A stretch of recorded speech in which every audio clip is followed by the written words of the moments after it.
உங்கள் favourite TV ஷோக்களை இனி miss பண்ண தேவையில்லை. ஜீ5 இல் முற்றிலும் இலவசமாக காணுங்கள். இங்கேயும் எப்பொழுதும். ஏற்கனவே பெத்த குழந்தைய பறி கொடுத்துட்டு வேதனையில இருக்கிற மாரிக்கு இந்த குழந்தை தான் ஆறுதலா இருக்கு. அந்த குழந்தைய மாறிக்கிட்டு இருந்து பிரிச்சிடாத தாயே, மாரிக்கு சந்தோஷத்தை கொடு. சிஸ்டர், மாரியில ஆரம்பிச்சு அந்த கூட்டணியில புதுசா ஜாயின் பண்ணிருக்கிற பச்சோந்தி ஸ்ரீஜா வரைக்கும் குழந்தை மாரிக்கு தான் கிடைக்கணும்னு வேண்டிக்கிட்டு இருப்பாளுவ. அது தெரிஞ்ச விஷயம் தானே. இப்ப எதுக்கு அதை பத்தி பேசிட்டு இருக்க? இல்ல மாரிக்கு அந்த குழந்தை கிடைக்க கூடாது. நான் நினைச்சது நடக்கணும்னு நல்லா வேண்டிக்கும். சரிங்க சிஸ்டர், ஓகே சிஸ்டர். அது மட்டும் இல்ல, இந்த கூட்டணிக்கு நீங்க வேட்டு வைக்கணும்னு வேண்டிக்கிறேன் சிஸ்டர். பாவம் அம்மா, யாருக்கு தான் சப்போர்ட் பண்ணுவாங்க?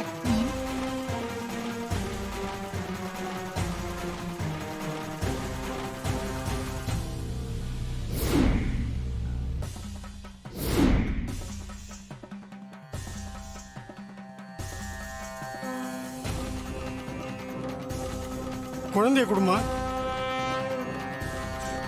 இவன் நம்ம கட்சியா எந்த கட்சின்னு தெரியலையே.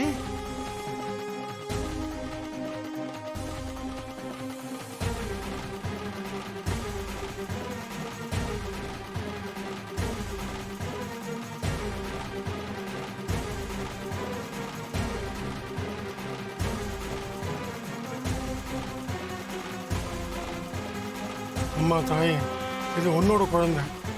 ஏற்காட்டில் நான் பூஜை பண்ணிட்டு இருந்த கோவிலில் வச்சு நீ எனக்கு கொடுத்த குழந்தை. குழந்தைய பொறுத்த வரைக்கும் இந்த குழந்தைய வளர்க்குறது மட்டும்தான் என்னோட கடமை. குழந்தைய தத்து கொடுக்குற விஷயத்துல நீ தாம்மா முடிவெடுக்கணும். என்னைக்காவது ஒரு நாள் பெத்தவங்க வந்து கேட்குற வரைக்கும் இந்த குழந்தைய நல்லபடியாக வளர்த்து ஆளாக்கணும்னு நினச்சிக்கிட்டு இருந்தேன். இப்போ அந்த குழந்தைக்கு நல்ல அப்பா அம்மா கிடைச்சிருக்காங்க.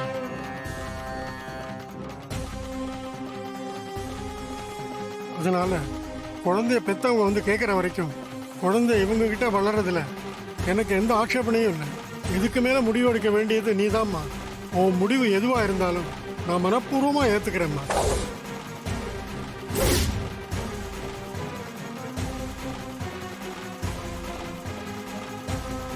வெள்ளை கலர் பூ வந்தா குழந்தைய தத்து கொடுக்கறதுக்கு அம்மன் சம்மதம் கொடுக்கலன்னு அர்த்தம். இதுவே சிகப்பு கலர் பூ வந்தா குழந்தைய தத்து கொடுக்கறதுக்கு அம்மன் சம்மதிக்கிறாங்கன்னு அர்த்தம். சரிங்க சாமி.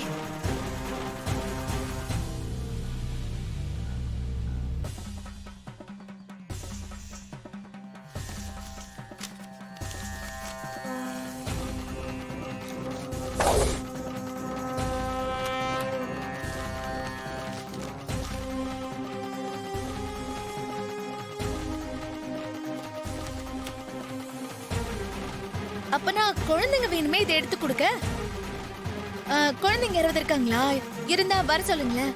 இல்லம்மா, குழந்தைங்க யாருமே தேவையில்லை. ஏன் சாஸ்திரிகள் ஜி, நீங்களே குழந்தையா மாதிரி இந்த பொட்டலங்களை எடுக்க போறீங்களா? நான் எடுக்க போறதில்ல, நாகம்மா வந்து எடுத்து கொடுப்பாங்க.